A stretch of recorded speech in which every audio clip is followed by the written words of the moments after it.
How can cooking be easy? How can cooking be fun? Emma, my daughter, she loves to make these with me. She loves to eat them. I mean, we'll eat them for lunch, we'll eat them for dinner. It doesn't matter. It's always yummy and easy to make. So let's get started. If you're cooking along with me, I want you to start by taking your breadcrumbs, which is a 1/4 cup of breadcrumbs, and I want you to put 2 tablespoons of milk. You can use Lactaid, you can use almond milk, you can really use any kind of milk that you prefer. And take 2 tablespoons to soak those breadcrumbs. That will make the burger so much more moist, you don't even know. There are times where I forget to soak them, and then I go to eat the burger and I'm like, oh, I didn't soak the breadcrumbs. Why did I do that? You know? So I have to say, I had to remind myself even to do it today, but it really makes such a difference. So go ahead and put some milk in your breadcrumbs. We're going to do 2 tablespoons. All right, so if you have your ground turkey already, I have mine here. I have it in the bowl already. You can go ahead and do that as well. So the first thing we're going to do is just kind of start adding all of our ingredients. So I have here 2 tablespoons of fresh Italian flat leaf parsley, which I've chopped up. I'm going to throw that in. I'm going to wait for the egg until the end. I have my Parmesan cheese, which is also a 1/4 cup. I am going to wait to put the breadcrumbs in just in case you guys just started soaking them. I don't want to get too far ahead here. And then now, something very fun, I'm going to show you how to dice an onion. So this is very exciting. If you don't already know how to dice an onion, this is one of my favorite tricks. What I've done already is I've taken an onion and see here, this is the root, okay? And then the stem I've already cut off, but I'm keeping the root on because what I'm gonna do is I'm gonna create a grid in the onion for dicing. And this is gonna get you a very small, fine dice. And honestly, once you learn to do this, it just makes cutting onions so much easier. So what we're gonna do is we're gonna take our knife, and remember what I taught you last time, we hold it right here at the end of the blade, not on the handle, because we're in control when we hold it like this. So what we're first gonna do is we're gonna cut vertical slices, about 6 to 8 vertical slices across the onion. Now, if you want it even finer, like even a finely diced, you would just do more vertical slices. So here I want it a little bit bigger, so I'm going to do 6. And what the root does is it actually holds the onion together when we do this grid. That's why it's so important not to cut that root off. All right, so the second part is we're going to take our knife and we're going to do like 3 horizontal slices. So what you want to do is you want to put your knife in and then just rock it like a pendulum. See that? So here I'm just going to do 2. And then watch. Ready? I'm going to take my knife with protecting my fingers with my knuckles. I'm just going to slice through. Look at that, guys. Can you see that? See how it's so finely diced? So let's go through the rest of it.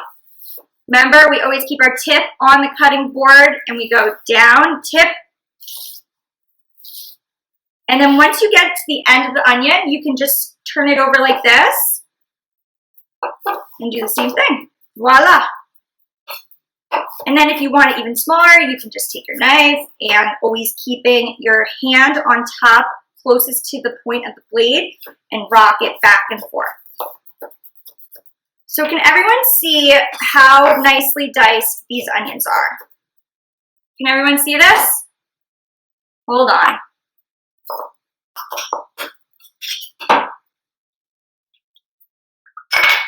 Now, can we see it? Can I get a thumbs up if we can see it? Awesome. So what I love about onion is it just gives a really nice sweet flavor to the turkey burger. I actually made a little bit too much. So what I have here is probably a 1/4 cup. And then I'm going to take the rest and I'll save it. Honestly, I use onions so much. I'll save it for, maybe I'll make a chili tomorrow if it's not so humid. Who knows? All right. So the other trick that I love with these turkey burgers, and you guys will too, is a microplane grater for the garlic.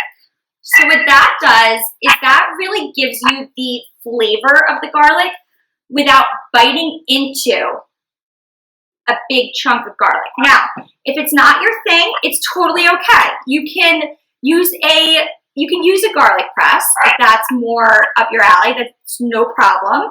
Some people love to bite into garlic, and I totally understand. But in this, I just love getting those juices. So what I'm going to do is grab my microplane grater. This is like, if I have a top 5 tool in the kitchen, this is it. This is a microplane grater. I use it for zesting lemons. I use it for ginger. I use it for garlic. In this case, I use it for Parmesan cheese. I use it for really almost everything. I don't even really own a grater, and the one I do is probably 10 years old, and my husband wrote a note on it that says, my job is great. Funny. All right, so I'm going to take... Liz, can I just ask where you bought that? I've been desperate to buy a new grater. You can buy this one, this microplane grater. You can buy it on Amazon. You can buy it on Williams-Sonoma. This one, I mean, they're normally black handles, so this white handle was from Williams-Sonoma, but I literally have 5 of them. Okay, Amazon to the rescue. Amazon to the rescue. Thank you. So if you have a smaller garlic clove, I would actually suggest using 2. I have pretty big ones here. And another thing I suggest is if you are using the microplane grater, eyeball it. If you don't want to get to the end towards your fingers and still be trying to grate it, because then again, we're going to hurt ourselves and we don't want that. So that's why it's always good to have maybe 2 garlic cloves on hand, just in case. So here we go. Can everyone see?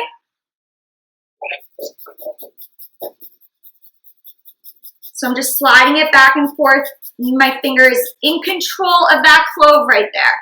Once I get to the end, I'll turn it over like this, so I still have some of the flesh here. And I'll go like that. And look, I'm going to stop there because I don't want to cut my finger off in front of everyone. So that's what we got. So then look at this. That is all the yummy garlic. That is almost like a puree of flavor. I don't even know how to explain it. It looks like we pureed the garlic, but it's still whole.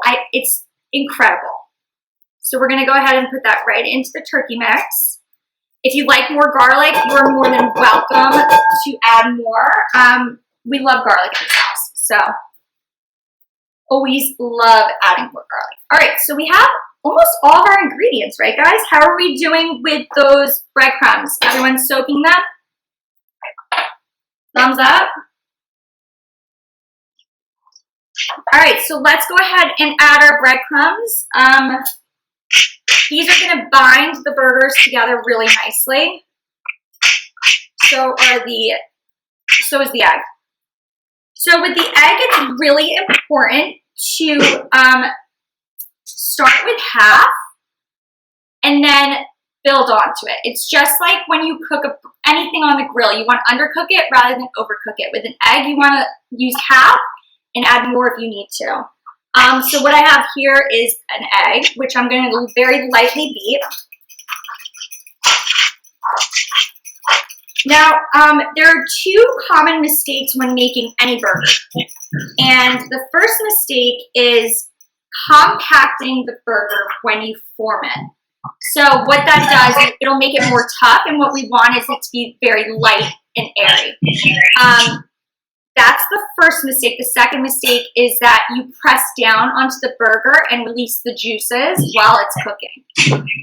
So what I like to do is use a fork to mix everything. That keeps it nice and airy and fluffy and light.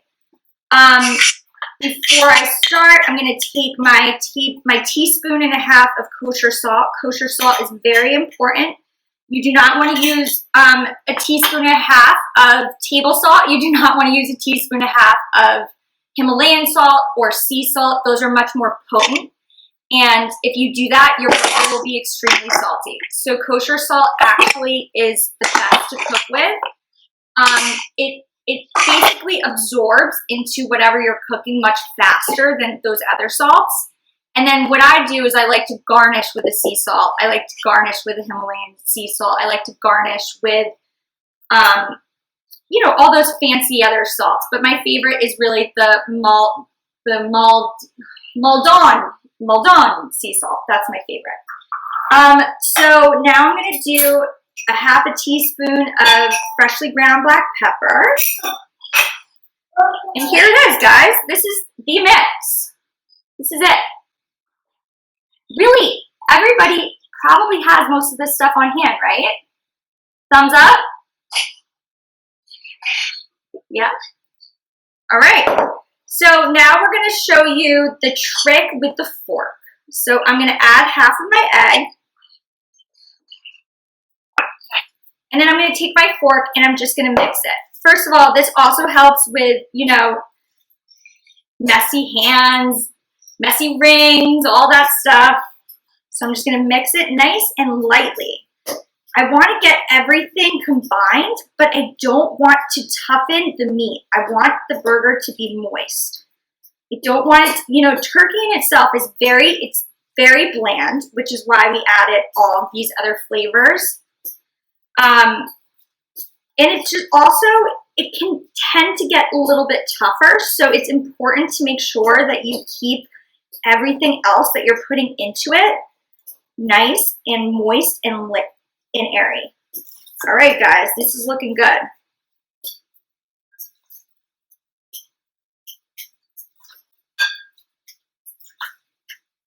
All right, look at this. It almost resembles a meatloaf.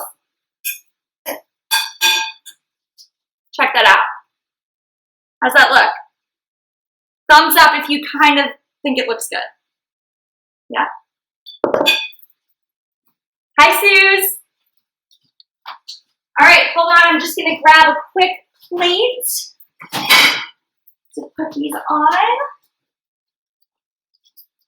All right, so now we're going to go ahead and we're going to form 4 3/4 inch thick burgers.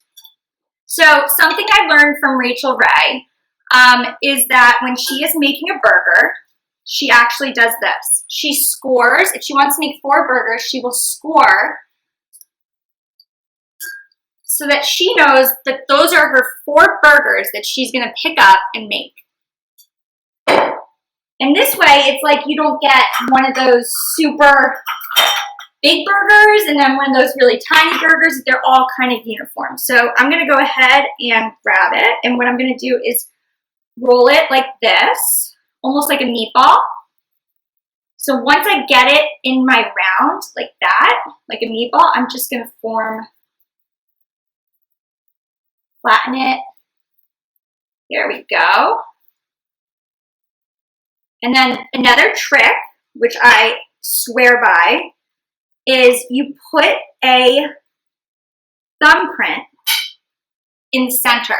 So what that does is it essentially, when it's cooking, it won't inflate. So when you cook a burger, sometimes what will happen is that it'll just kind of become the top, it'll become this like football, right? The top will inflate and it's just not uniformed. It's not a perfectly shaped burger, let's just say. So what I like to do is put the thumbprint in the center, and that's the trick. That is the trick. It really makes the most perfectly shaped burger at the end of the day. Ball, meatball, and then flatten. So see, I'm glad I actually didn't add my other half of the egg because it's already pretty sticky. And that's okay. Sticky is good. Sticky means it won't be dry. Sticky means it'll be moist. Sticky, it means it will literally be like a regular ground beef or chuck burger. I'm going to go wash my hands. You guys stay here. Okay, so what I've done already is I've actually cooked the burgers. It's a little bit hard on a Zoom to be able to maneuver over to the stovetop. But what I've done is I've taken a saute pan and I put 2 tablespoons of olive oil and 1 tablespoon of butter in the saute pan over medium-high heat. Now, the reason I use both is because olive oil has a very high temperature, high cooking temperature. So it's good for cooking high heat. Whereas butter, it tastes really good. So I like to mix the flavors together to kind of get the correct high temperature oil and then also the flavor. And that flavor will build into the burger as well. So what I do is I do that 2 to 3 minutes per side, and then I throw it in the oven at 375 for 3 to 4 minutes per side. Now, if you like cheese, that's great. You really can add any kind of cheese that you want to this. I've gotten a lot of questions about what a broiler is. Does anyone not know what their broiler setting is on their oven? Because I'd like to help you if you don't. Does everyone know how to set their oven to the broil setting or what the broiler does in the oven? I used it for the first time I made this recipe. I had no idea. But I think I did it right, but I just guessed. So You do know. Now, do you understand what the broiler does? It basically... so. Does it need to heat up or be at a certain... It honestly, when I put the broiler on, I'll wait a minute or two. Okay, that was my question. It's not like a convection oven when you're heating it to 375 and it takes 15 minutes. The broiler heats up much faster. Basically, the heat is circulating through the oven, and it's high heat. So basically, whatever is underneath that top part of your oven is getting that heat immediately.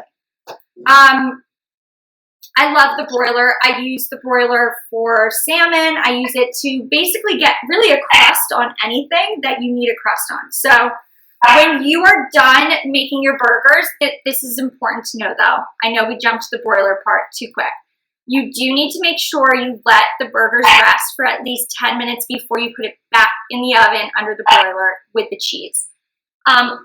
Any meat that you make, if you're making a steak, if you're making chicken, if you're making turkey burgers, if you're making regular burgers, you have to let your meat rest, because if you cut into it right after it gets out of the oven, all of those juices are going to run, and it's going to basically take all of the yummy flavors that we love out of our dish.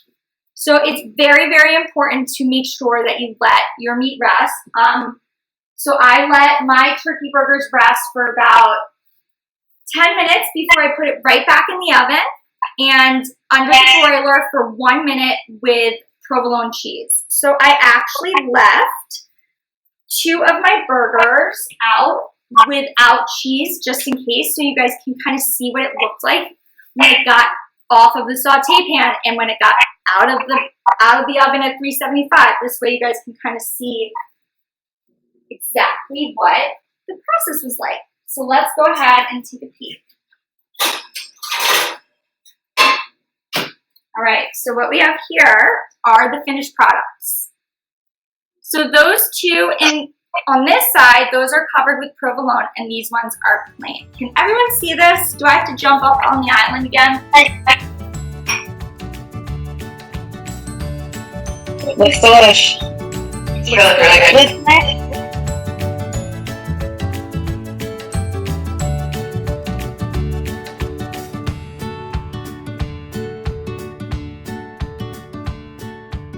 Salad, my inspiration here was like, I just need a quick salad that tastes really delicious and it's not hard to make, because we were eating so much rice or avocado, like we were just eating so much grain that for me, with summer coming, I wanted more, corn on the cob. I wanted more fresh tomato. I just wanted more of the fresh produce that's offered. So this is really my go-to salad, and I kind of adjust it based on whatever I have in the refrigerator. I kind of wanted to call it like not your kitchen sink salad, because literally you can just put whatever you want in it, and The dressing, I think, is the key, and this is the dressing I use almost all the time. I make the salad 3 days a week at least. I will have Chris go to Sickles and get 2 big boxes of arugula, and it'll just rotate through the week. So the trick with the dressing, which by the way is very simple, is really just 1 tablespoon of red wine vinegar, 1 juice of a lemon, and 1 tablespoon of olive oil. So it's 1, 1, 1. You can remember that, right? 1, 1, 1. Literally, it is my go-to every time. So lemon, I'm going to take and I'm going to cut in half. And I love this. This is another one of my most beloved tools. It is a lemon juicer. So if you make anything with a lot of lemon, this is the thing for you to have. So I use it actually. It's the same one. Yeah, it's amazing. The exact same color. It's amazing. It's literally, if I'm making a chicken dish that requires 10 lemons, if I'm making my ahi tuna fish tacos that requires 12 limes, this thing is my savior. So what I like to do is actually put my dressing in a measuring cup. I don't know. I think it's easier than a small mixing bowl. And if I'm doing something for a crowd, I actually can measure it on the measuring cup, which saves me my measuring cup spoons. So I'm going to take a tablespoon of olive oil and a tablespoon of red wine vinegar. Now, if you really want to emulsify this, what you would do first is you would put in the red wine and the lemon and then slowly drizzle the olive oil. But I have found that this is actually it doesn't emulsify like you would normally have in a vinaigrette, like a balsamic vinaigrette. They kind of marry each other a little bit better than balsamic. Just that's easy. So here we go. And this amount of dressing, guys, is perfect for this salad. I'm going to literally take a pinch of kosher salt, a pinch of fresh black pepper, mix it up again, and voila. Guys, that's your dressing. What did that take me, 30 seconds? I wish somebody timed me. So easy. And it really is my go-to just because of how easy it is. So here we go. We have a bowl of arugula. Arugula is my favorite. It's peppery. It's bitter. It just marries really nicely with all of these other veggies that we're going to add. And also, it's pre-washed and easy, right? I don't have to bring it home. I don't have to cut anything, put it in the salad washer. I don't have to do any of that. It's already done for me, which is why this makes it my crazy easy arugula salad. So I am going to show you how to do the cucumber. So what I've already done here is I've done some, so you can see. They're about 1/2 inch dice. What I've done is I've peeled the skin off of the cucumber. I then took the cucumber and cut it in half. And then I scooped out the seeds with a spoon. So this is what I have right here. See? So what I'm then going to do is I'm going to take my knife and I'm going to cut it into 3 portions. Okay, see this? It's like a hollow boat. It looks like one of those celery when you used to put peanut butter and raisins on top of the celery. All right, so I'm going to cut into 3. We have 3 steps. So I'm going to put them all next to each other lined up, just like that, and using my knife, never letting the tip leave the cutting board. Voila! There's our cucumber.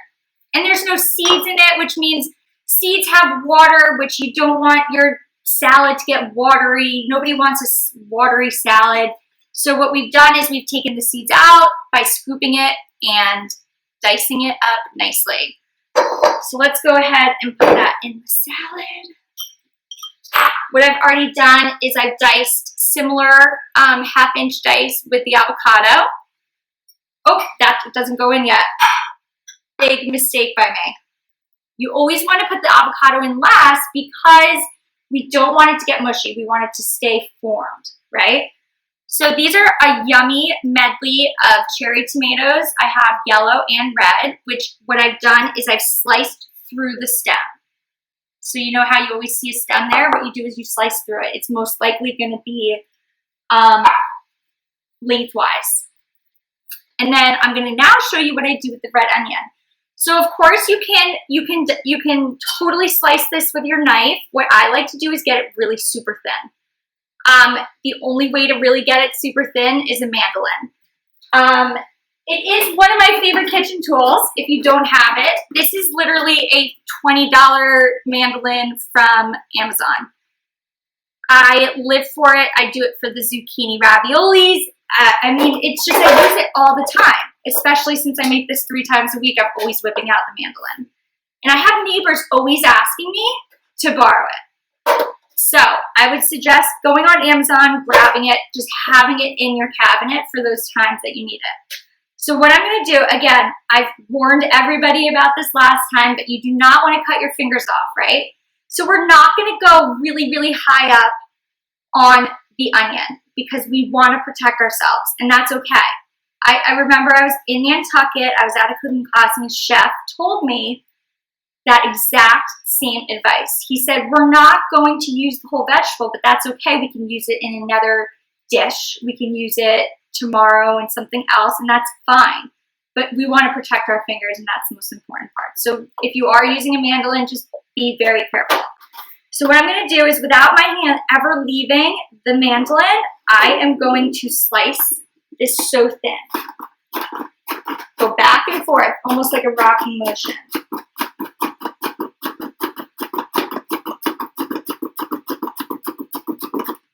And then see, I'm going to actually turn it the other way because I have more there.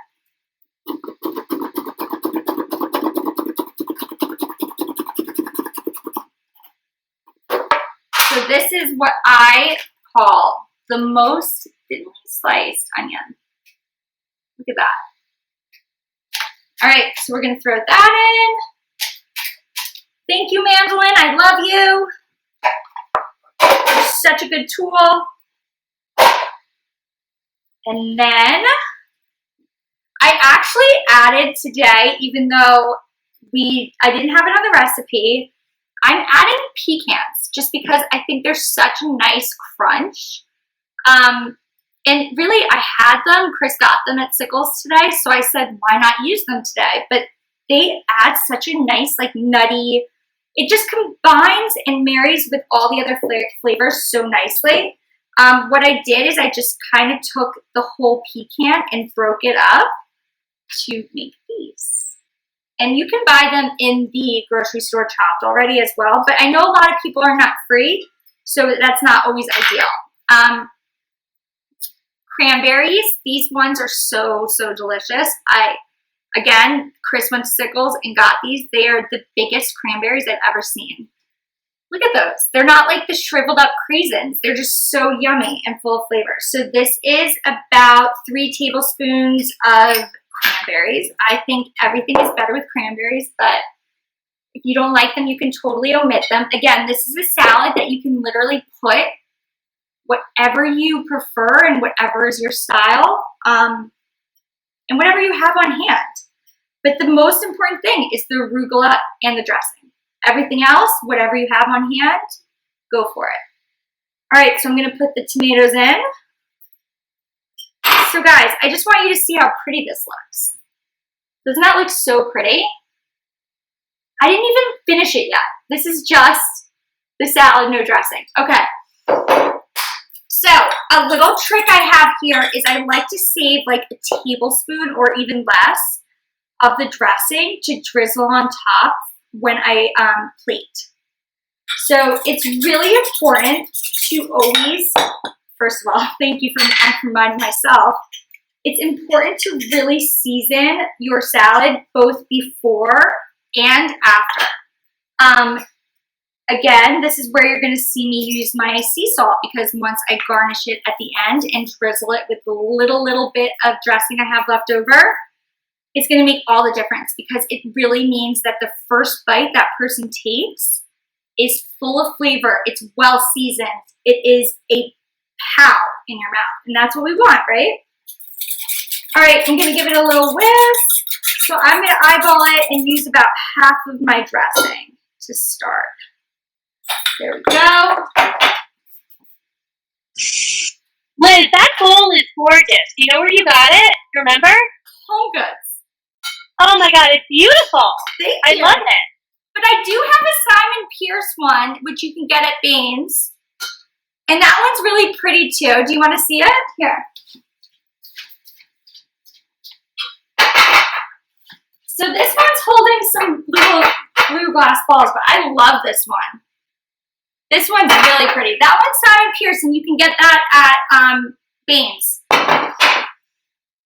So I'm just going to take these. I'm going to toss it. Oh my goodness, guys. This looks so good. The crunch of the cucumber, the sweetness of the cranberries. Oh, I swear, who's coming over for dinner tonight? Because I don't know if we can all eat this. We can have an outdoor little party. All right. Everything is coming together really nicely. I mean, this is so gorgeous. And if I wasn't talking and doing everything and describing everything, this would have taken me 5 minutes. Literally. So easy. All right, guys.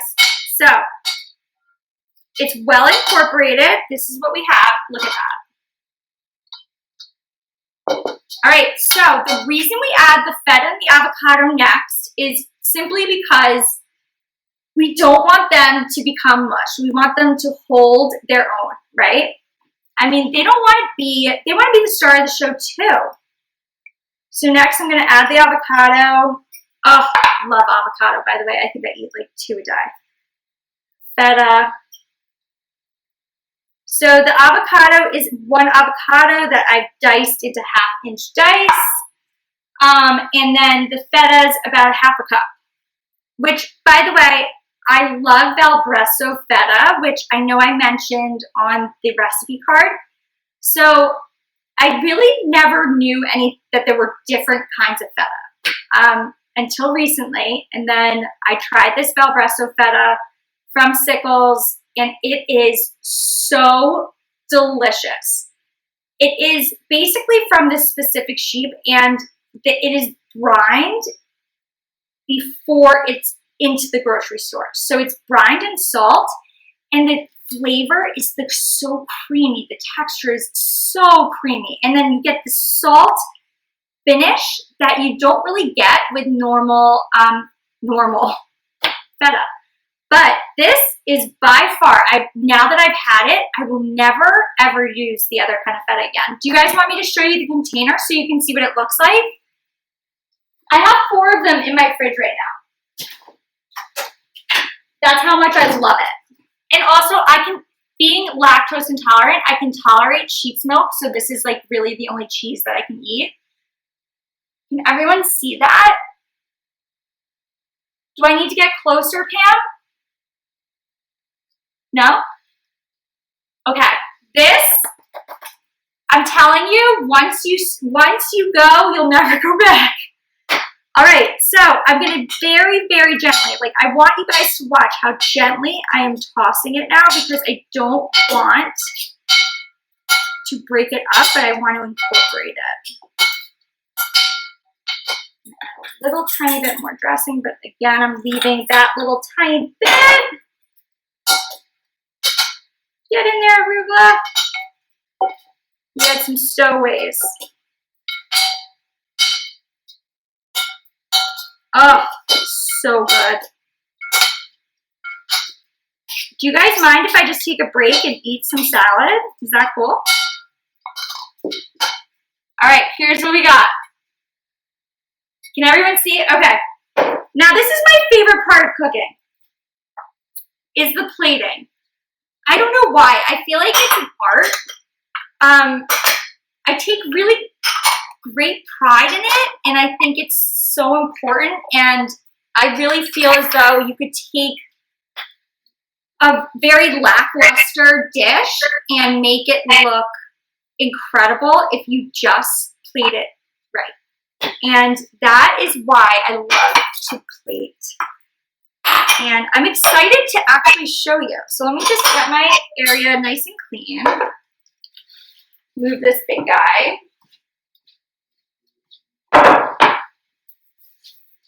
All right, so I have a nice white square plate, which you can never go wrong with. I always use my Royal Copenhagen other plates that you saw before that we got from our wedding, but I think for today with something so bright, like what we have with the salad and the turkey burger, I just kind of want something crisp.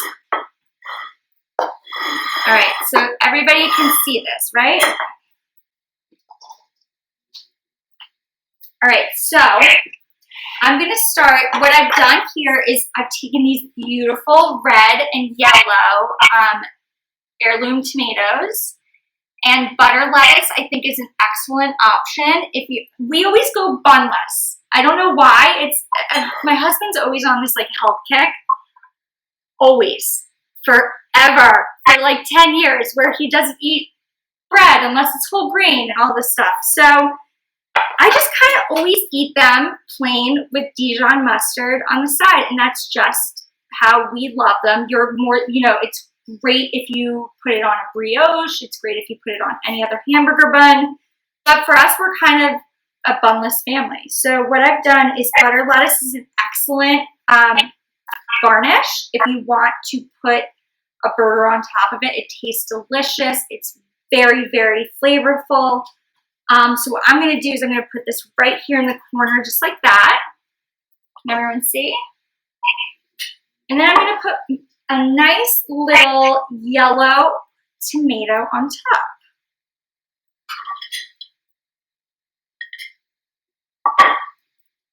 And then we like the provolone one, so we're going to put that right on top. So this is our burger right here. And then, as always, I sprinkle a tiny bit of sea salt on top.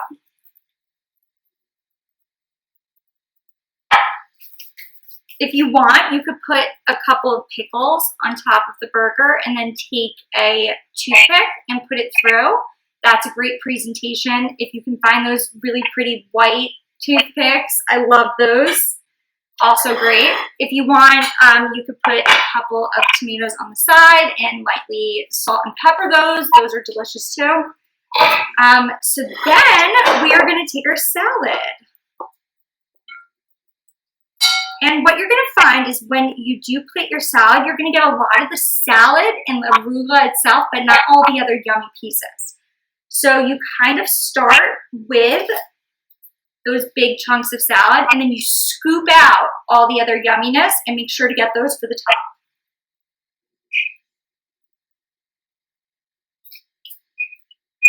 All right, so now I think I'm going to scoop.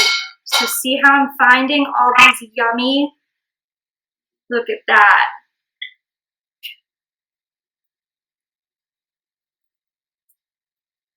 So delicious, guys. I am literally staring at this like, is it dinner time? So yum. And that feta is so delicious and has so much yummy salt, like the vinegary with the red wine vinegar. It's so good. All right, guys, let's see what we have here. A little more tomato. And by the way, this is really healthy, right? We all want to eat healthier. A little bit of sea salt on top of the salad. A little bit of black pepper. And that little drizzle is just going to go like this. Voila. Honestly, this looks so delicious. Okay, wait, I have to get on the island again. I'm sorry. This is a recurring thing. Okay.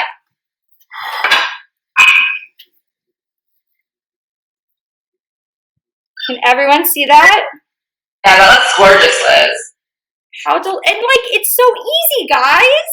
Amazing. It looks beautiful. And so easy.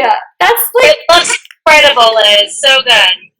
so does everyone raise your hand if you feel like you can do this at home? Well, we could. Lily, I see your hand, Lil. Sophia, I love it. I love it. All right, guys, this is my go-to. I mean, I have a handful, literally 2 hands of friends that make this at least once a week. So my whole thing is I just hope that you do the same because it's really easy and it's delicious. I wish I could invite every single one of you over here right now to eat this with me. All right, I'm jumping back on the island. Hold on. So who's going to make this at home? Meg, I don't see your hand. Well, I'm gonna make the salad, but we're vegan too, so I can't do the turkey. But yes. Oh, and also, if you're my kids will eat it. if you don't want to use the egg, just omit it. No big deal. And also, Shannon asked me a great question. They don't normally eat breadcrumbs during the week, so she said, what substitution? And she actually had a great suggestion. Her mom does a mixture of nut milk and oatmeal or oats in place of that, if you do want to do that. And then I also have a girlfriend who literally purees carrots and puts them in the turkey burger so that her kids get more veggies. So it's a really great opportunity if you want to do peas, if you want to do carrots, just to sneak it in there to get their veggies. Did everyone enjoy today's class? Yes. Awesome. Thank you. Great. Thank you, Liz. Thank you, Liz. That was wonderful. Do thumbs up. Thank you, Liz. Thank you, That Liz. was awesome. Thank you. Guys, I'm gonna literally go eat this plate.